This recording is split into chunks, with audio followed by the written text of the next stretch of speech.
El final del siglo XX fue testigo de una fiebre del oro científica de asombrosas proporciones. La urgencia por comercializar ingeniería genética avanzó con rapidez, dinero y pocos comentarios externos, apenas comprendiendo sus dimensiones y consecuencias. La biotecnología promete la revolución más grande de la historia humana. Para fines de esta década, superará la energía atómica y los ordenadores en su efecto sobre nuestra vida cotidiana. Transformará todos los aspectos de la vida humana, desde servicios médicos hasta el cuerpo mismo. La revolución biotecnológica difiere de transformaciones científicas anteriores. Está muy difundida, con más de 2,000 laboratorios en Norteamérica. 500 compañías gastan 5.000 millones anuales en esta tecnología, con investigaciones a menudo irreflexivas o frívolas. No hay control sobre las investigaciones biotecnológicas. No hay legislación federal ni policía estatal coherente. Los productos van desde medicinas hasta nieve artificial, dificultando la supervisión. No hay voces de alerta entre los científicos, todos tienen intereses en el juego. La comercialización de la biología molecular es un acontecimiento ético pasmoso. La ciencia siempre avanzó en forma de investigación libre y abierta. Los científicos se consideraban trabajadores para el beneficio de toda la humanidad, pero eso cambió con la biotecnología. En 1953, Watson y Crick descifraron la estructura del ADN, un triunfo del espíritu humano. Se esperaba que su descubrimiento beneficiara a la humanidad, pero 30 años después, la genética molecular se convirtió en una vasta empresa comercial. Los orígenes de esta empresa se remontan a abril de 1976, cuando Robert Swanson y Herbert Boyer fundaron una compañía para explotar técnicas de fusión de genes. Genentech se convirtió en la más grande y exitosa de las empresas pioneras de ingeniería genética. Frecuencia casi semanal y los científicos salían en tropel para explotar las investigaciones genéticas. Para 1986, 362 científicos, incluidos 64 de la Academia Nacional de Ciencias, figuraban en juntas de asesoramiento de empresas de biotecnología. La cantidad de científicos con participación en acciones o a cargo de oficinas consultoras era varias veces mayor. Este cambio de actitud era importante, ya que antes los científicos de investigación pura veían la aplicación comercial como carente de interés intelectual. La actitud crítica de los científicos de investigación pura hacia la investigación aplicada y la industria mantenía a los universitarios libres de lazos con la industria. Esto permitía debates tecnológicos con científicos imparciales. Hoy, pocos biólogos moleculares e instituciones de investigación están exentos de vínculos comerciales. Las investigaciones genéticas continúan con más furia, en secreto, con prisa y para obtener lucro. En este clima, surge International Genetic Technologies Inc. de Palo Alto. La crisis genética que desencadenó no se denunció, ya que las investigaciones se llevaron a cabo en secreto en regiones remotas de América Central. Menos de 20 personas atestiguaron el incidente, y solo un puñado sobrevivió. Cuando International Genetic Technologies solicitó protección en el Tribunal Superior de San Francisco, atrajo poca atención de la prensa. Era la tercera pequeña compañía norteamericana de bioingeniería que fracasaba ese año y la séptima desde 1986. Pocos documentos del juicio se publicaron, ya que los acreedores eran consorcios inversores japoneses. Daniel Ross, asesor jurídico de InGen, también representaba a los inversores japoneses. La petición del vicecónsul de Costa Rica se oyó a puerta cerrada, y los problemas de InGen se resolvieron callada y amistosamente. Las partes involucradas, incluida la Junta Científica de Asesores, celebraron un convenio de no divulgación. Sin embargo, muchas figuras del incidente no eran signatarios y estaban dispuestas a discutir los sucesos. Los notables sucesos ocurrieron en 3 días de finales de agosto de 1989 en una isla remota frente a la costa oeste de Costa Rica. Prólogo: la mordedura del raptor. La lluvia tropical caía en láminas sobre el techo de la clínica, esparciéndose por el suelo. Roberta Carter miró por la ventana, apenas viendo la playa y el océano envueltos en niebla. Bobby Carter había llegado a la aldea pesquera de Bahía Añasco, Costa Rica, para pasar 2 meses como visitadora. Esperaba sol y reposo tras 2 años agotadores en el Departamento de Urgencias de Chicago. Llevaba 3 semanas en Bahía Añasco y había llovido todos los días. Le gustaba el aislamiento y la cordialidad de la gente. Costa Rica tenía uno de los mejores servicios médicos del mundo. La clínica estaba bien mantenida y abastecida. Su auxiliar médico, Manuel Aragón, era inteligente y bien preparado. Bobby podía practicar medicina a un nivel igual al de Chicago. Pero la lluvia, la constante e interminable lluvia, era un problema. Al otro lado del consultorio, Manuel levantó la cabeza y dijo: «Escucha». «Créeme, lo oigo», respondió Bobby. Una espuma resbaladiza viscosa y la herida tenía un olor extraño, una especie de hedor a podrido, un olor a muerte y putrefacción. Bobby nunca había olido algo antes así. ¿Hace cuánto tiempo ocurrió? 1 hora. Una vez más advirtió la atención de Edgis. Bobby Carter volvió a las heridas. No creía estar viendo traumatismos de origen mecánico. No había contaminación con tierra en el lugar de la lesión, tampoco el componente indicador de lesión por aplastamiento. La piel del joven estaba desgarrada, arrancada en jirones. Bobby volvió a examinar la cabeza, los brazos, las manos. Sintió escalofríos al mirar las manos del joven. Había pequeños cortes en ambas palmas y magulladuras en las muñecas y los antebrazos. Bobby había trabajado suficiente tiempo en Chicago como para saber lo que significaban. Bobby sacó su cámara para tomar fotos de la herida. Realmente parecían mordeduras. En ese momento, el joven lanzó un quejido y Bobby se inclinó hacia él. Los labios del herido se movían, la lengua estaba seca. «Raptor», murmuró el joven. Ante estas palabras, Manuel quedó paralizado y dio un paso atrás espantado. «¿Qué significa lo que ha dicho?», preguntó Bobby. Manuel negó con la cabeza. «No lo sé, doctora. Raptor no es español». A ella le parecía español. Bobby volvió a mirar la espuma viscosa que se extendía sobre la herida. La tocó, frotándola entre los dedos. Casi parecía saliva. Los labios del joven se movieron de nuevo. «Raptor», dijo con tono asustado. Manuel dijo: «¿Le mordió? ¿Qué le mordió?». Bobby frunció el entrecejo. Los costarricenses no eran muy supersticiosos, pero ella había oído hablar de las jupias, espectros nocturnos que secuestraban niños. Manuel retrocedía murmurando y persignándose. «Es la júpida», dijo. El joven herido gimió y volvió la cabeza, mirando a derecha e izquierda con ojos desorbitados. En ese momento, vomitó sangre en forma explosiva e inmediatamente empezó a convulsionarse. Bobby tendió las manos para agarrarle, pero cayó de la mesa. Ed abrió la puerta diciendo: «¿Qué demonios está pasando?», y cuando vio la sangre, giró sobre sus talones con la mano en la boca. Bobby trataba de introducir un palo en las mandíbulas apretadas del joven, pero sabía que no había esperanza. Con una última sacudida espasmódica, el muchacho se relajó y quedó inmóvil. Bobby se inclinó para practicarle la respiración boca a boca, pero Manuel la aferró por el hombro con furia, tirándola hacia atrás. «No, la júpida se va a meter en usted». Bobby miró el cuerpo caído en el suelo y se dio cuenta de que no importaba, de que no había posibilidad de resucitarlo. Manuel llamó a los hombres que entraron en la habitación y se llevaron el cuerpo. Ed apareció secándose la boca. Ed dijo entre dientes: «Estoy seguro de que hizo usted lo que pudo». Bobby observó cómo los hombres se llevaban el cuerpo de vuelta al helicóptero y cómo la máquina partía tronadoramente hacia el cielo. «Es mejor», dijo Manuel. Bobby estaba pensando en las manos del joven cubiertas de cortes y magulladuras, siguiendo el patrón característico de las lesiones defensivas.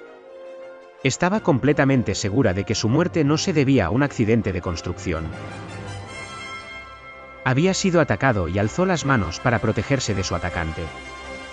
¿Dónde está esa isla de la que vinieron en el océano? Quizás a 180 o 200 kilómetros mar adentro, bastante lejos para un centro de recreo. Manuel observaba el helicóptero. «Espero que no vuelvan jamás». Bobby pensó: «Por lo menos pude tomar fotos», pero cuando miró hacia la mesa vio que su cámara había desaparecido. La lluvia paró finalmente. Avanzada la noche, sola en su dormitorio detrás de la clínica, Bobby hojeaba su gastado diccionario de español de tapa blanda. El joven había dicho raptor, y, a pesar de las protestas de Manuel, Bobby sospechaba que era una palabra en español. En efecto, la encontró en su diccionario, significaba violador o secuestrador.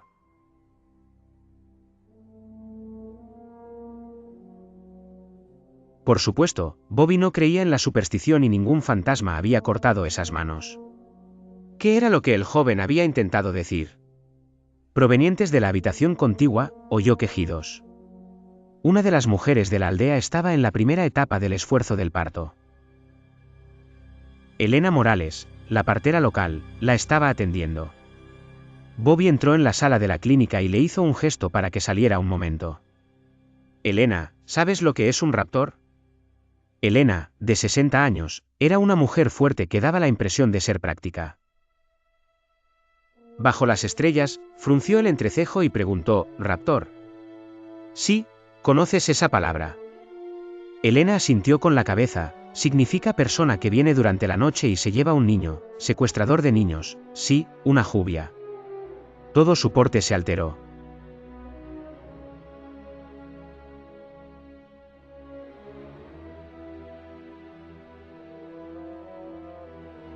Empezó a volver a la clínica.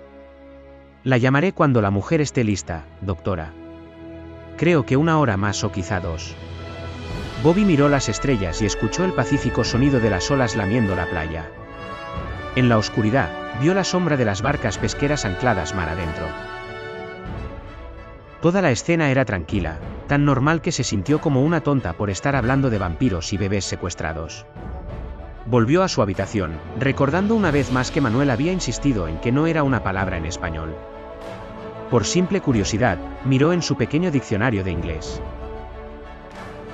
Para su sorpresa, también encontró ahí la palabra raptor, saqueador, ave de rapiña. Primera iteración. En los primeros indicios de la curva fractal, habrá pocos indicios que permitan conocer la estructura matemática subyacente. Jan Malcolm. Casi el paraíso.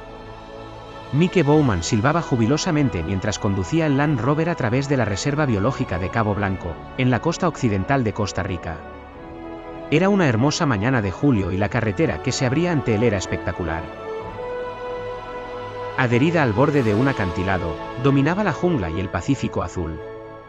Según los libros guía de viajero, Cabo Blanco era una zona silvestre no tocada por el hombre, casi un paraíso. Verla ahora hizo que Bowman sintiera que las vacaciones volvían a ser lo que debían ser.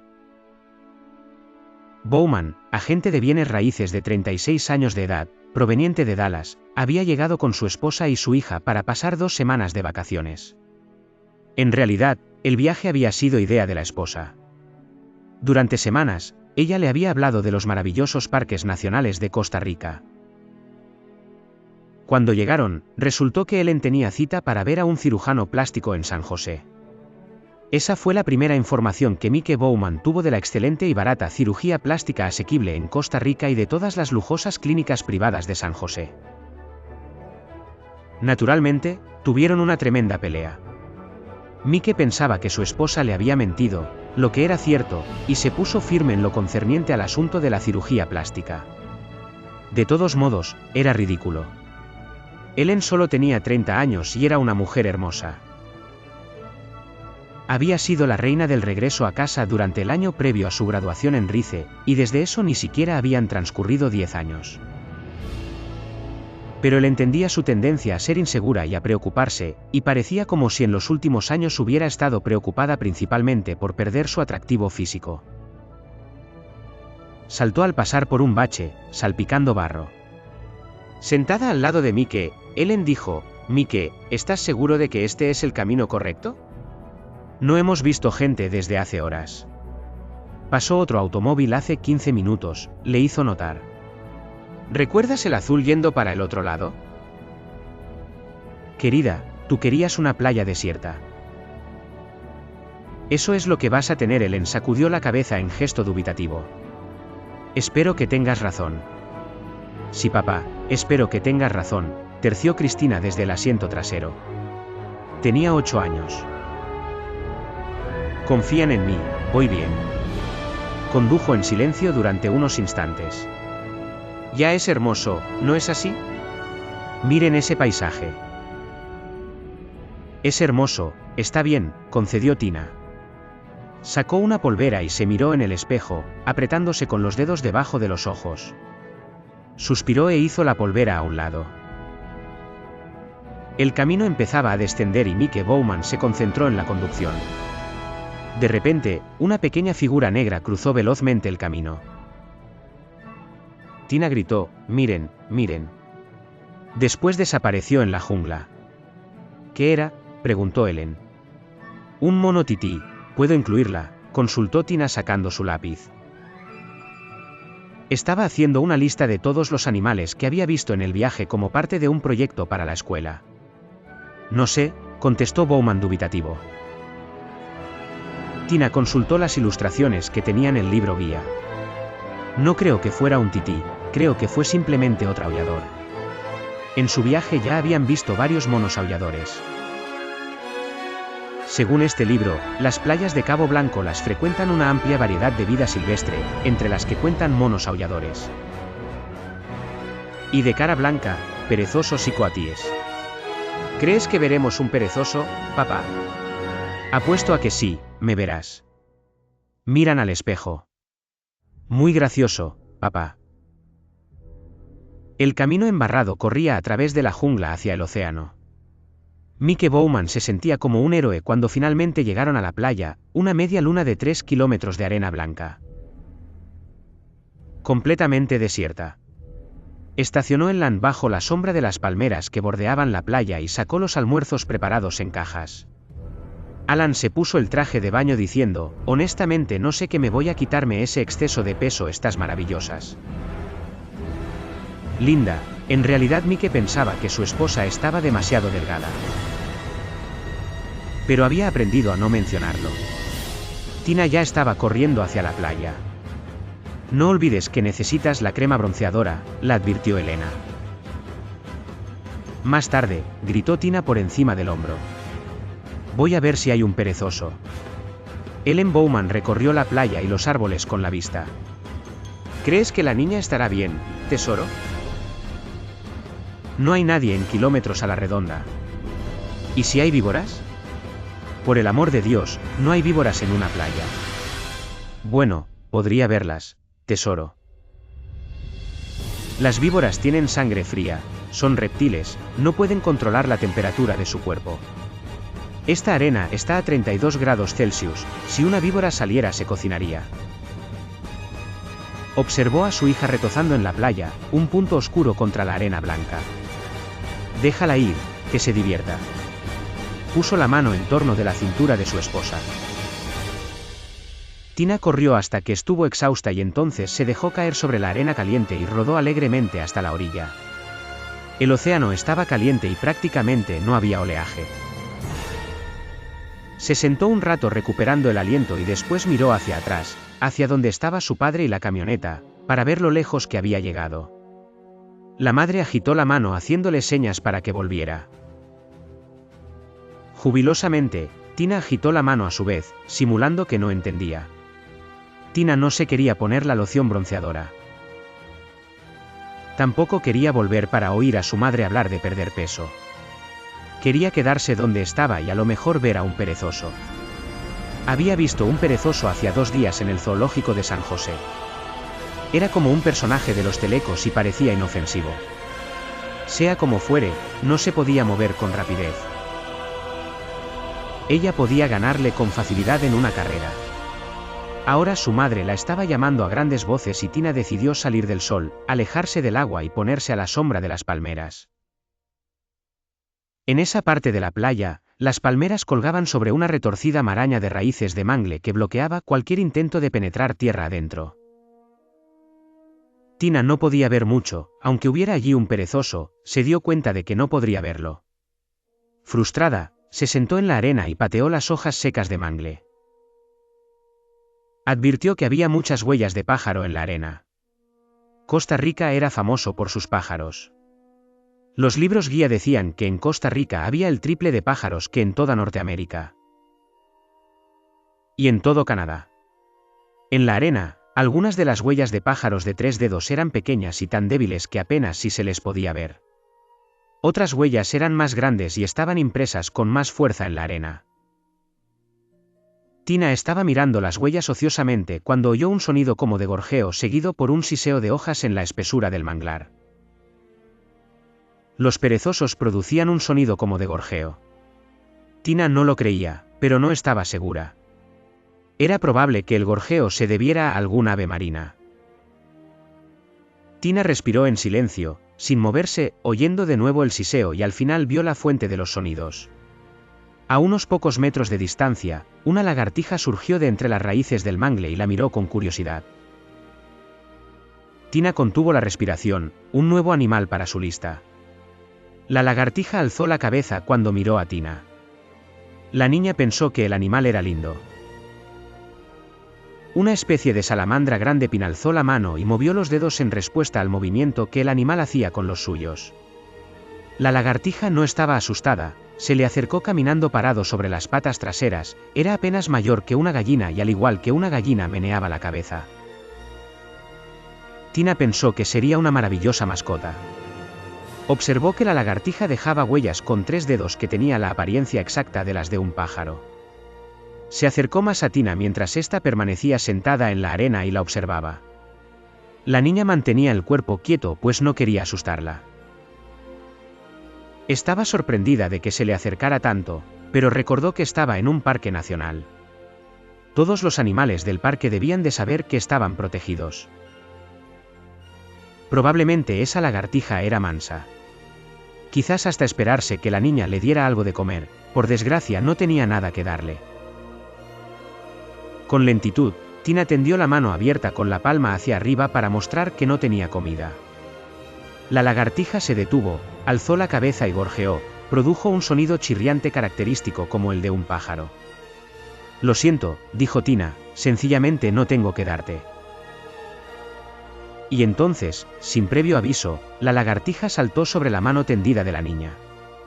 Tina pudo sentir los deditos de las patas pellizcándole la piel de la palma y sintió el sorprendente peso del cuerpo del animal que le llevaba el brazo hacia abajo.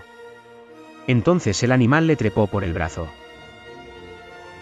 Ojalá pudiera verla, dijo Ellen Bowman entrecerrando los ojos por la luz del sol.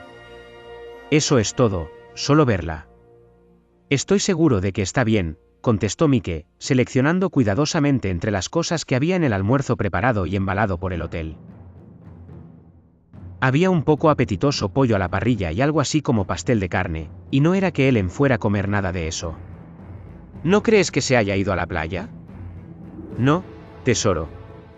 No lo creo. Me siento tan aislada aquí. Creí que eso era lo que querías, dijo él, sintiéndose exasperado. Y así es. En tal caso, ¿cuál es el problema? Eso es lo que me gustaría, poder verla. Y entonces, desde la lejanía de la playa y traída por el viento, oyeron la voz de su hija. Estaba gritando, Punta Arenas. Creo que está bastante mejor ahora, dijo el Dr. Cruz. Bajando la solapa plástica de la tienda de oxígeno que rodeaba a Tina mientras la niña dormía, Mike Bowman estaba sentado junto a la cama cerca de su hija. Mike pensó que el Dr. Cruz probablemente era muy competente, hablaba un excelente inglés producto de su preparación en centros médicos de Londres y Baltimore. El Dr. Cruz irradiaba competencia y la clínica Santa María, el moderno hospital de Punta Arenas, era inmaculada y eficiente. Pero aún así, Mike Bowman se sentía nervioso. El hecho incontestable era que su única hija estaba gravemente enferma y que estaba lejos de casa. Cuando Mike llegó hasta Tina, la niña estaba gritando histérica entre las risas de Mangle. Tenía el brazo izquierdo sangrante, cubierto con profusión de mordeduras pequeñas, cada una del tamaño de una huella de pulgar, y había salpicaduras de algo pegajoso en el brazo, como si fuera una saliva espumosa. La llevó por la playa. Casi de inmediato, el brazo empezó a enrojecer y a hincharse. Mike no olvidaría en mucho tiempo ese frenético viaje de vuelta a la civilización, el Land Rover resbalando y patinando por el embarrado sendero. Mientras Tina gritaba presa del miedo y del dolor, el brazo cada vez se le hinchaba y enrojecía más. Mucho antes de que llegaran a los límites del parque, la tumefacción se le había extendido al cuello y entonces la niña empezó a tener dificultades para respirar. ¿Estará bien ahora?, preguntó Ellen, mirando con fijeza a través de la tienda plástica de oxígeno. Así lo creo, la tranquilizó el Dr. Cruz. Le he administrado otra dosis de esteroides y su respiración es mucho más fácil. Y pueden ver que el edema del brazo está sumamente reducido, añadió. Mike Bowman terció, en cuanto a las mordeduras. Todavía no tenemos la identificación, aclaró el médico. Yo tampoco he visto mordeduras así antes, pero notarán que están desapareciendo. Y ya resulta bastante difícil distinguirlas. Afortunadamente, he tomado fotografías como referencia y le hice un lavado de los brazos para recoger muestras de esa saliva viscosa, una para que se haga el análisis aquí, una segunda para enviarla a los laboratorios de San José. Y la tercera se conservará congelada en caso de que haga falta. ¿Tienen el dibujo que hizo la niña? Sí, dijo Mike Bowman. Le entregó al médico el boceto que Tina había hecho en respuesta a las preguntas formuladas por el personal de admisión. ¿Este es el animal que la mordió?, preguntó el Dr. Cruz mirando el dibujo. Sí, respondió Mike Bowman. Dijo que era una lagartija verde del tamaño de una gallina o de un cuervo. No conozco lagartijas así, contestó el médico. Lo dibujó levantada sobre las patas traseras. Así es, dijo que caminaba sobre las patas traseras. El Dr. Cruz frunció el entrecejo, contempló el dibujo un rato más. No soy un experto, le he pedido al Dr. Gutiérrez que nos visite aquí, es el investigador jefe de la Reserva Biológica de Carrara que está al otro lado de la bahía, quizá pueda identificar al animal. ¿No hay alguien de Cabo Blanco?, preguntó Bowman. Ahí es donde mi hija fue mordida, por desgracia. No, Cabo Blanco no tiene personal permanente y nadie trabaja allí desde hace algún tiempo. Es probable que ustedes fueran las primeras personas que caminaban por esa playa después de varios meses. Pero estoy seguro de que encontrarán que el Dr. Gutiérrez tiene amplios conocimientos sobre el tema. Echa un vistazo a su reloj. Llamé a la estación de Carrara hace 3 horas cuando llegó su hija. El Dr. Gutiérrez debe de estar a punto de llegar. El Dr. Gutiérrez resultó ser un hombre barbado que llevaba pantalones cortos y camisa color café. La sorpresa fue que era norteamericano. Cruz los presentó a los Bowman, a quienes dijo con suave acento sureño: señores, es un placer conocerles. Y después pasó a explicarles que era biólogo del campo de Yale y que había estado trabajando en Costa Rica durante los últimos 5 años. Marty Gutiérrez examinó a Tina concienzudamente, levantándole el brazo con delicadeza, escudriñando de cerca cada una de las mordeduras. Con una linterna para medirlas, después con una pequeña regla de bolsillo. Después de unos momentos Gutiérrez retrocedió asintiendo para así con la cabeza como si hubiera entendido algo. Después inspeccionó las instantáneas de la cámara e hizo varias preguntas respecto de la saliva, de la que Cruz le dijo que todavía estaban examinándola en el laboratorio. Finalmente se volvió a Mike Bowman y su esposa, que esperaban en tensión. Creo que China se pondrá bien, pero quiero aclarar algunos pocos detalles, dijo tomando notas con mano firme. Su hija dice que la mordió una lagartija verde de 30 centímetros de alto aproximadamente que caminaba erguida por la playa después de haber salido del pantano de Mangles. Así es, así. Y la lagartija produjo una especie de sonido oral. Tina dijo que golpeaba o chirriaba como un ratón, dirían ustedes. Si bien pues conozco esto, lagartija. De las 6.000 especies de lagartijas que hay en el mundo, no más de una docena de especies caminan erguidas. De esas especies solamente 4 se hallaron en América Latina. Y a juzgar por la coloración, la lagartija únicamente podría ser una de las 4. Estoy seguro de que esta lagartija era una Basiliscus amoratus, un basilisco veteado que se encuentra en Costa Rica y Honduras. Puede medir hasta 30 centímetros. No son venenosas. Gutiérrez explicó que la tumefacción del brazo de Tina se debió a una reacción alérgica. Según la bibliografía, el 14% de la gente es intensamente alérgica a los reptiles, y su hija parece pertenecer a ese porcentaje. Tina estaba gritando, decía que era doloroso. Probablemente lo era, ya que la saliva de los reptiles contiene serotonina. La serotonina ocasiona un dolor tremendo. Gutiérrez se volvió hacia Cruz. La presión sanguínea de Tina bajó, pero con antihistamínicos se estabilizó rápidamente. Aún así, la señora Bowman seguía intranquila. La señora Bowman preguntó por qué una lagartija mordería a su hija. Gutiérrez explicó que las mordeduras de lagartija son comunes en zoológicos, y el personal recibe mordeduras con frecuencia. Incluso oyó que una lagartija mordió a un bebé en Amaya. Las mordeduras sí se producen, pero no sabía por qué su hija tenía tantas. Tina dijo que estaba sentada muy quieta para no espantar al animal. Gutiérrez frunció el ceño y sacudió la cabeza en negación. Gutiérrez no podía decir con exactitud lo que pasó, ya que los animales silvestres son impredecibles. La señora Bowman preguntó sobre la saliva espumosa en el brazo de Tina, preocupada por la rabia. Gutiérrez aseguró que un reptil no transmite la rabia. La hija de la señora Bowman padeció una reacción alérgica a la mordedura de un basilisco, pero no era nada grave. Mike Bowman mostró el dibujo que hizo Tina. Gutiérrez lo aceptó como la ilustración de un basilisco, aunque algunos detalles estaban mal, como el cuello demasiado largo y las patas traseras con 3 dedos. La cola del dibujo era demasiado gruesa y elevada, pero aparte de eso, era una lagartija útil de la especie mencionada. Tina dijo que el cuello era largo y tenía 3 dedos en la pata, siendo muy observadora. Mike Bowman entendía y estaba seguro de que Tina era observadora, pero Gutiérrez seguía creyendo que la mordió un Basilio scusamoratus vulgari que tuvo una grave reacción herpetológica. El tiempo normal de evolución de la enfermedad es con medicación de 12 horas, debería estar perfectamente bien por la mañana. En el moderno laboratorio situado en el sótano de la clínica Santa María corrió la voz de que el Dr. Gutiérrez había identificado al animal que mordía a la niña norteamericana. Estableciendo que era un inofensivo basilisco, de inmediato se detuvo el análisis de la saliva, aun cuando una destilación fraccionada preliminar demostró la presencia de varias proteínas de peso molecular extremadamente alto y de acción biológica desconocida. Pero el técnico del servicio nocturno estaba ocupado y puso las muestras de saliva en un estante del frigorífico.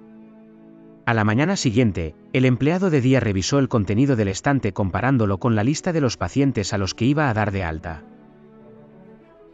Al ver que Bowman Cristina iba a ser dada de alta esa mañana, el empleado tiró las muestras de saliva. En el último momento se dio cuenta de que una de las muestras tenía la etiqueta roja, lo que quería decir que esa muestra debía ser enviada al laboratorio de la Universidad en San José. El empleado sacó el tubo de ensayo del cesto de los desperdicios y los mandó a donde tenía que ir. Adelante, dile gracias al Dr. Cruz, indicó el Bowman y empujó a Tim hacia adelante. Gracias Dr. Cruz, dijo Tina, me siento mucho mejor ahora. Alzó la mano y estrechó la del médico. En ese momento dijo, lleva una camisa diferente. Durante unos instantes el doctor frunció el entrecejo, después asintió. Cierto Tina, cuando trabajo toda la noche en el hospital por la mañana me cambio de camisa pero no la corbata. No solamente la camisa, el Bowman intervino, le dije que es observadora. Por cierto que lo es, el doctor cruzó un río y estrechó la mano de la niñita con aire grave. Que pases unas buenas vacaciones Tina, disfruta los días que te quedan en Costa Rica. Lo haré. La familia Bowman ya se retiraba cuando el Dr. Cruz dijo a Tina, ¿recuerdas a la lagartija que te mordió? Sí. ¿Recuerdas sus patas? ¿Tenían dedos? Sí. ¿Cuántos dedos tenían? 3. ¿Cómo lo sabes? Porque lo miré. De todos modos, todos los pájaros de la playa dejaban huellas de 3 dedos en la arena. Así levantó la mano con los 3 dedos de en medio bien separados. Y la lagartija también dejó esas huellas en la arena, a la lagartija de huellas como de un pájaro y caminaba como un pájaro. Sacudía la cabeza así para arriba y para abajo, dio unos pasos subiendo y bajando la cabeza con movimientos cortos y convulsivos. Una vez que los Bowman hubieron partido, el Dr. Cruz decidió informar de esa conversación a Gutiérrez que estaba en el departamento de biología. Debo admitir que el relato de la niña me deja perplejo. Lo mismo estuve haciendo algunas comprobaciones. Me alegro de que se haya recuperado, pero ya no soy seguro de que la haya mordido un basilisco. No estoy nada seguro. Entonces, ¿qué pudo haber sido? Bueno, no hagamos especulaciones prematuras, dijo Gutiérrez. A propósito, ¿te enteraste de que en el hospital haya habido otros casos de mordedura de lagartija? No, ¿por qué? Si te enteras, házmelo saber, amigo mío. Marty Gutiérrez estaba sentado en la playa y observaba el sol de la tarde bajar cada vez más en el cielo hasta que centelleó deslumbrante en el agua de la bahía y sus rayos llegaron hasta más abajo de las palmeras donde el propio Gutiérrez estaba sentado entre los mangles en la playa de Cabo Blanco. Según lo que había podido establecer, estaba sentado cerca del sitio en el que había estado la niña norteamericana hacía 2 días.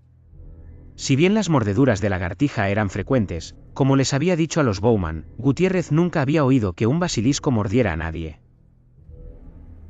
Por cierto que nunca había tenido noticias de que alguien debiera ser internado en un hospital por la mordedura de una lagartija. Además, estaba también el hecho de que el radio de la mordedura que se apreciaba en el brazo de Tina parecía ser un tanto excesivamente grande para hacerla de un basilisco.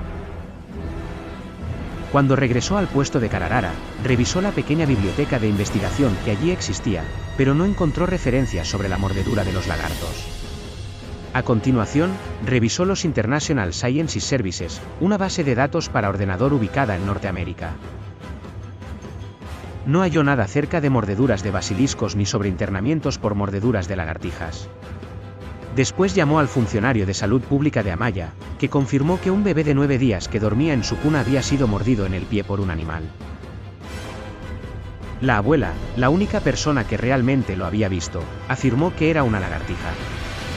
Con posterioridad, el pie se puso tumefacto y el bebé estuvo a punto de morir.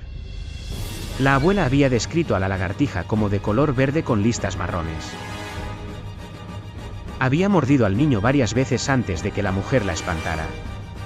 Qué raro, había comentado Gutiérrez, no como todos los demás le había contestado. El funcionario mencionó que había oído de otros incidentes de mordedura. Un niño en Vázquez, una aldea costera, fue mordido mientras dormía, y otro en Puerto Sotrero. Todos estos sucesos ocurrieron en los últimos 2 meses, y los protagonistas fueron niños y bebés dormidos. Este patrón nuevo y característico llevó a Gutiérrez a sospechar de una especie desconocida de lagartija. Esto era posible en Costa Rica, un país pequeño pero con una notable diversidad de hábitats biológicos, lo que favorecía la aparición de nuevas especies. Costa Rica, con costas en el Atlántico y Pacífico, 4 cadenas montañosas, selvas tropicales, bosques de montaña, terrenos pantanosos y desiertos, albergaba una asombrosa diversidad de formas de vida animal y vegetal, incluyendo más especies de pájaros que toda Norteamérica. A pesar de su biodiversidad, Costa Rica enfrentaba la pérdida de vegetación, lo que desplazaba especies de la jungla y alteraba sus conductas. La aparición de una nueva especie era posible, pero también traía la preocupación de nuevas enfermedades. Las lagartijas podían portar enfermedades víricas transmisibles a humanos, como la encefalitis sáurea central, que causaba una enfermedad del sueño en humanos y caballos. Gutiérrez pensaba que era crucial encontrar la nueva lagartija para verificar si era portadora de enfermedades. Gutiérrez observó el sol descender y suspiró. Quizá Tina Bowman había visto un animal nuevo, pero él no lo había visto. Esa mañana, había tomado su pistola de aire comprimido y se dirigió a la playa con esperanza, pero desperdició el día y pronto tendría que regresar. Playa hacia la colina no quería conducir por ese camino. En la oscuridad se puso en pie y empezó a caminar de regreso por la playa. Más lejos y en trayectoria paralela a él vio la forma oscura de un mono aullador que se desplazaba con tranquilidad siguiendo el borde del manglar. Gutiérrez se alejó saliendo de la playa hacia el agua. Si había un aullador probablemente habría otros en los árboles que pendían sobre él. Los aulladores tenían tendencia a orinar sobre los intrusos, pero este aullador en particular parecía estar solo. Caminaba con lentitud y se detenía con frecuencia para sentarse sobre sus cuartos traseros. El mono tenía algo en la boca. Cuando Gutiérrez se aproximó vio que el animal se estaba comiendo una lagartija. La cola y las patas traseras colgaban de las mandíbulas del mono. Aún desde lejos Gutiérrez pudo ver las listas marrones en el cuerpo verde. El biólogo se dejó caer al suelo y afirmó la mira apoyándose en los codos. El mono aullador, acostumbrado a vivir en una reserva protegida, le miró con curiosidad. No huyó ni siquiera cuando el primer dardo pasó silbando a su lado. Cuando el segundo se le clavó profundamente en el muslo, lanzó un chillido de ira y sorpresa dejando caer los restos de su comida mientras huía. Gutiérrez se puso de pie y caminó hacia adelante. No estaba preocupado por el mono, la dosis de tranquilizante era demasiado pequeña. Ya estaba pensando en qué hacer con su nuevo descubrimiento. Él mismo redactaría el informe preliminar. Los restos habría que enviarlos de vuelta a Estados Unidos para que se les hiciera una identificación positiva final. Claro está, a quien se los debería enviar. El experto reconocido era Edward Simpson, profesor emérito de zoología de la Columbia University. Simpson era la principal autoridad mundial en la taxonomía de las lagartijas. Marty pensó que probablemente le enviaría la lagartija al Dr. Simpson. El Dr. Richard Stone, director del Laboratorio de Enfermedades Tropicales del Centro Médico de la Universidad de Columbia, a menudo señalaba.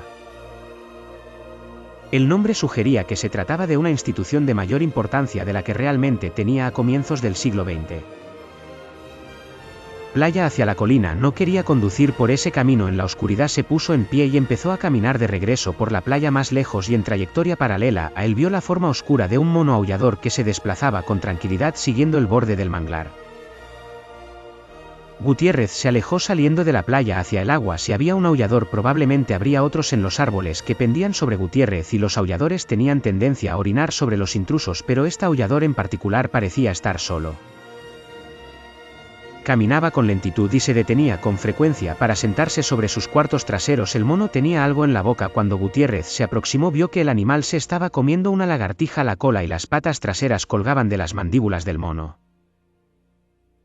Aún desde lejos Gutiérrez pudo ver las listas marrones en el cuerpo verde. El biólogo se dejó caer al suelo y afirmó la mira apoyándose en los codos. El mono aullador, acostumbrado a vivir en una reserva protegida, le miró con curiosidad. No huyó ni siquiera cuando el primer dardo pasó silbando a su lado sin darle. Cuando el segundo se le clavó profundamente en el muslo, lanzó un chillido de ira y sorpresa, dejando caer los restos de su comida mientras huía hacia la espesura. Gutiérrez se puso de pie y caminó hacia adelante. No estaba preocupado por el mono. La dosis de tranquilizante era demasiado pequeña como para producirle más que unos pocos minutos de aturdimiento. Ya estaba pensando en qué hacer con su nuevo descubrimiento. Él mismo redactaría el informe preliminar, pero los restos habría que enviarlos de vuelta a Estados Unidos para que se les hiciera una identificación positiva final. Claro está, a quien se los debería enviar. El experto reconocido era Edward M. Simpson, profesor emérito de zoología de la Columbia University de Nueva York, un refinado anciano con el cabello canoso peinado hacia atrás. Simpson era la principal autoridad mundial en la taxonomía de las lagartijas. Marty pensó que probablemente le enviaría la lagartija al Dr. Simpson. New York, Nueva York. El Dr. Richard Stone, director del Laboratorio de Enfermedades Tropicales del Centro Médico de la Universidad de Columbia, a menudo señalaba que el nombre sugería que se trataba de una institución de mayor importancia de la que realmente tenía. Eliminar el flagelo de la fiebre amarilla, la malaria y el cólera, pero los éxitos médicos, los antibióticos y las vacunas, y los laboratorios de investigación de Nairobi y San Pablo habían convertido al LTE en algo mucho menos importante de lo que había sido una vez. Ahora, con una fracción de su tamaño original, solamente empleaba 2 técnicos a tiempo completo, y estos se dedicaban primordialmente al diagnóstico de las enfermedades que padecían los neoyorquinos que habían viajado al exterior. La cómoda rutina de laboratorio no estaba preparada para lo que recibió esa mañana. Muy agradable, comentó la técnica de laboratorio de enfermedades tropicales mientras leía el rótulo de la aduana: fragmento parcialmente masticado de lagartija costarricense no identificada. Arrugó la nariz. Esta es completamente suya, Dr. Stone. Richard Stone cruzó el laboratorio para inspeccionar el material recién llegado. Sí, pero no sé por qué nos envían una lagartija a nosotros, llamó a su secretaria. Simpson está en Borneo haciendo un viaje de estudio durante el verano, y debido a que con esa lagartija hay una cuestión de enfermedad transmisible, la secretaria le ha pedido a nuestro laboratorio que le eche un vistazo. Veamos qué es lo que tenemos. El cilindro blanco de plástico tenía el tamaño de un recipiente de leche de 2 litros, llevaba pasadores metálicos de cierre y una tapa a rosca. Un rótulo decía: recipiente internacional para especímenes biológicos. Estaba completamente cubierto con autoadhesivos y advertencias en 4 idiomas. Las advertencias cumplían el propósito de evitar que el cilindro fuese abierto por funcionarios aduaneros suspicaces. En apariencia, las advertencias habían funcionado. Richard Stone desplazó la gran lámpara poniéndola sobre el recipiente y pudo ver que los sellos seguían intactos. Después, encendió el circuito cerrado de aireación y se puso guantes de plástico y una mascarilla. Después de todo, hacía poco que el laboratorio había identificado casos de fiebre equina venezolana, encefalitis japonesa B, virus de la jungla Sanur, virus Langat y desmayaro. Después desatornilló la tapa. Se oyó el siseo de gas que escapaba y salió una nube de humo blanco. El cilindro se enfrió hasta escarcharse. En su interior, Stone encontró una bolsa plástica para sándwiches con cierre de cremallera que contenía algo verde. Extendió un campo quirúrgico sobre la mesa y sacó el contenido de la bolsa sacudiéndolo. Un animal congelado golpeó la mesa con ruido sordo. «Parece mordido», exclamó la técnica. «Sí», asintió Stone. «¿Qué quieren de nosotros?» La técnica consultó los documentos adjuntos. «La lagartija está mordiendo a los niños de la localidad. Piden la identificación de la especie de lagartija y les preocupan las enfermedades que pudiera transmitir la mordedura». La mujer extrajo el dibujo infantil de una lagartija que llevaba la firma latina en la parte superior. Uno de los niños hizo un dibujo del animal. Stone miró el dibujo. «Evidentemente no podemos identificar la especie. Pero podemos comprobar las enfermedades con bastante facilidad si podemos sacar algo de sangre de este fragmento». «¿Cómo llaman a ese animal?» «Basiliscus amoratus con anomalía genética consistente en 3 dedos de las patas posteriores», dijo la mujer leyendo. «Muy bien, empecemos. Mientras usted espera que se descongele, tómelo unas placas de rayos X y hágale una foto con la Polaroid para el registro. Una vez tengamos sangre, empiece a someterla a una batería de pruebas para determinación de anticuerpos. Hasta que obtengamos algunas coincidencias, hágame saber si hay problemas». Antes del almuerzo, el laboratorio tenía la respuesta: la sangre de la lagartija no mostraba una reacción importante ante ningún antígeno vírico o bacteriano. También trazaron perfiles de toxicidad y encontraron solamente uno positivo: la sangre era levemente reactiva al veneno de la cobra real de la India.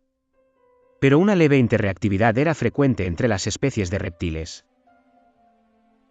El Dr. Stone no lo consideró digno de atención como para agregarlo al facsímil que la técnica le envió al Dr. Martín Gutiérrez esa misma tarde. Nunca se hizo pregunta alguna sobre la identificación de la lagartija. Eso tendría que esperar al regreso del Dr. Simpson.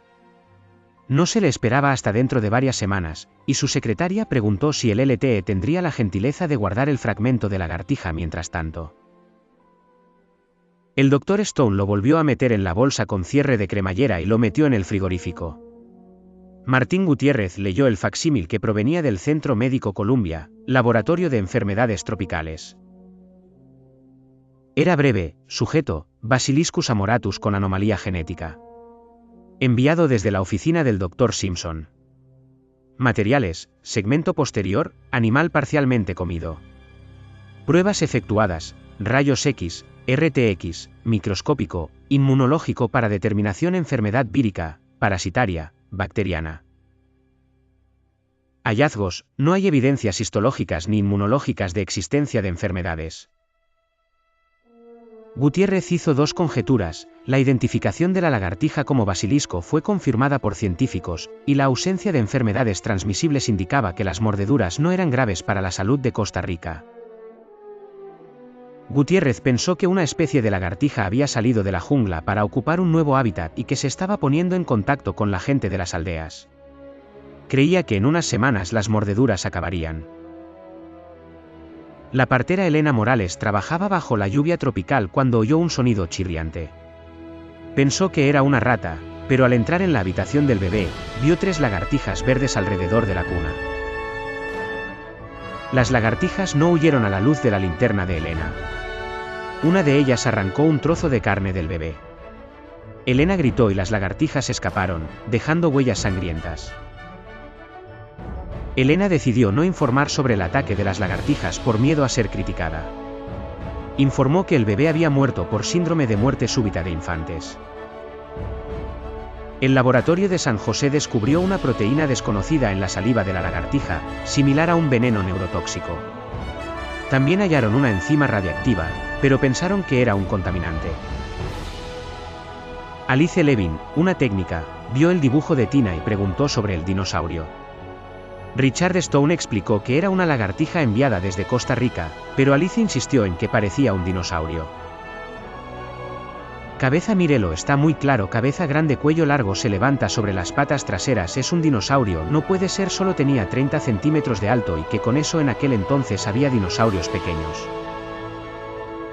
Créamelo, sé, tengo 2 varones, soy una experta, los dinosaurios más pequeños medían menos de 30 centímetros. Tennisaureo o algo por el estilo, no sé, esos nombres son imposibles, nunca se aprenden si uno tiene más de 10 años, usted no comprende, ese es el dibujo de un animal contemporáneo, nos enviaron un fragmento del animal, ahora está en el frigorífico. Stone fue y lo sacó y sacudiendo la bolsa lo extrajo para mostrarlo. Alice Levin miró la pieza congelada de pata y cola y se encogió de hombros, no la tocó, no sé, pero para mí eso parece un dinosaurio. Stone negó con la cabeza, era imposible, Parque, podría ser un sobrante o una reliquia o como sea que se llame. Stone se limitó a seguir negando con la cabeza. Alice estaba mal informada, no era más que una técnica que trabajaba en el laboratorio de bacteriología al final de la estancia y tenía una imaginación activa, esto aún recordaba la época en la que pensaba que la seguía uno de los ordenanzas de cirugía. ¿Sabes si ya estás un dinosaurio, Richard? Podría ser una gran cosa.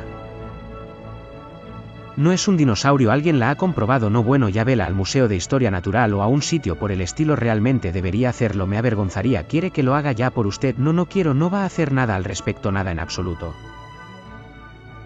Vuelve a poner la bolsa en la cámara frigorífica.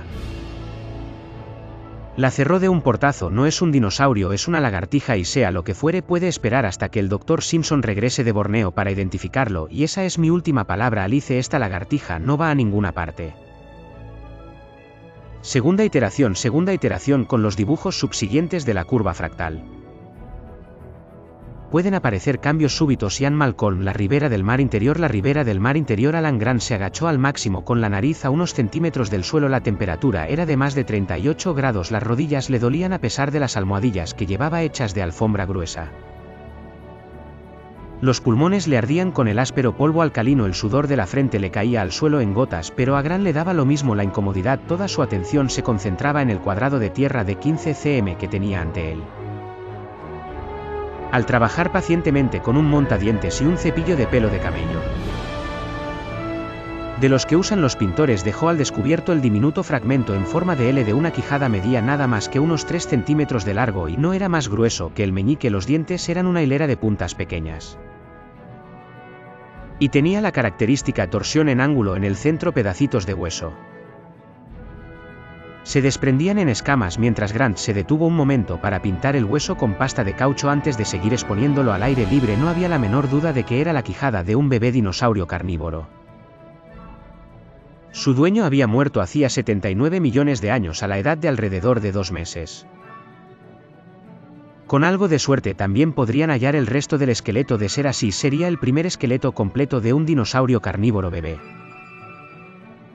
Alan Grande miró hacia arriba parpadeando deprisa bajo la luz del sol, se bajó las gafas ahumadas y se secó la frente con el brazo, estaba acuclillada en una ladera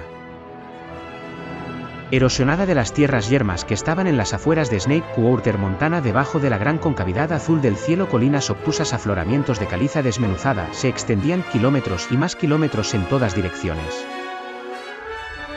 No había un árbol ni un arbusto, nada salvo roca árida, sol caliente y viento ululante. Los visitantes se encontraban las tierras malas depresivamente sombrías, pero cuando Grant contemplaba ese paisaje veía algo por completo diferente. Esa tierra árida era la que quedaba de otro mundo muy diferente que se había desvanecido 80 millones de años atrás. En los ojos de su mente Grant se veía en el cálido y pantanoso brazo de río que conformaba la línea de ribera de un gran mar interior. Ese mar interior tenía 1900 kilómetros de ancho y se extendía sin solución de continuidad desde las recientemente elevadas montañas rocosas hasta las agudas y escabrosas cumbres de los Apalaches. Todo el oeste norteamericano estaba bajo las aguas en ese entonces. Habían nubes delgadas en el alto cielo oscurecido por el humo de los volcanes cercanos, la atmósfera era más densa, más rica en dióxido de carbono, las plantas crecían con rapidez a lo largo de la línea de la ribera.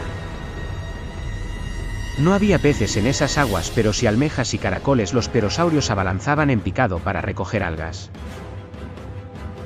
De la superficie unos pocos dinosaurios carnívoros merodeaban por las pantanosas orillas del lago desplazándose entre las palmeras y costa afuera había una isla pequeña de unos 8.000 metros cuadrados circundada por densa vegetación. Esa isla fue un santuario en el que manadas de dinosaurios herbívoros con hocicos como pico de pato ponían sus huevos teñidos comunales y criaban a su chillona descendencia. En el transcurso de los millones de años siguientes, el agua alcalina color verde pálido se hizo menos profunda y por último se desvaneció. La tierra desnuda se combó y se resquebrajó sometida al calor, y la isla junto con sus huevos de dinosaurio se convirtió en la ladera erosionada del norte de Montana, en la que Alan estaba ahora practicando más excavaciones. Oye, Alan se puso en pie.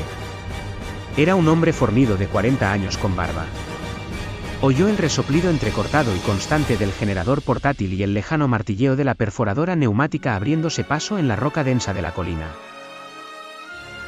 Vio a los jóvenes que trabajaban alrededor de la perforadora, apartando los pedazos grandes de roca después de revisarlos para ver si contenían fósiles. Al pie de la colina divisó las 6 tiendas cónicas de estilo indio de su campamento. La tienda en la que comían sacudida por el viento y la casa rodante que actuaba como un laboratorio de campaña. Vio a ella haciéndole gestos con los brazos desde la sombra del laboratorio de campaña. Visitante boxeó y señaló hacia el este. Vio la nube de polvo y el Ford sedán azul que dando saltos sobre el camino quebrado por zanjas avanzaba hacia ellos. Le echó un vistazo al reloj de pulsera. Justo a tiempo. En la otra colina, los muchachos miraban interesados.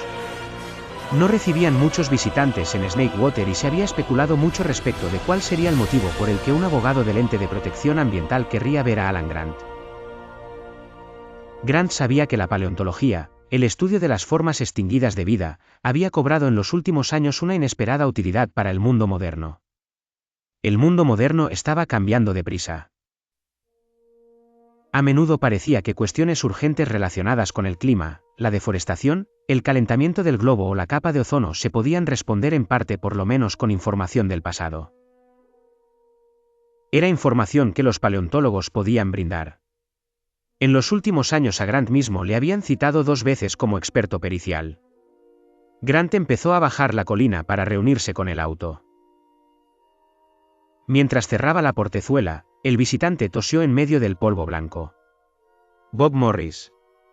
Epa, dijo tendiendo la mano. Estoy en la oficina de San Francisco. Grant se presentó y observó, parece acalorado. ¿Quiere una cerveza? Jesús, claro. Morris estaba cerca de los 30 años, llevaba corbata y los pantalones que correspondían a un traje de calle. Sostenía una cartera.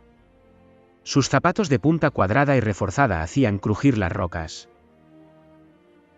Mientras caminaban hacia la casa rodante, Morris comentó, cuando pasé la colina por primera vez creí que era una reserva india, señalando las tiendas cónicas.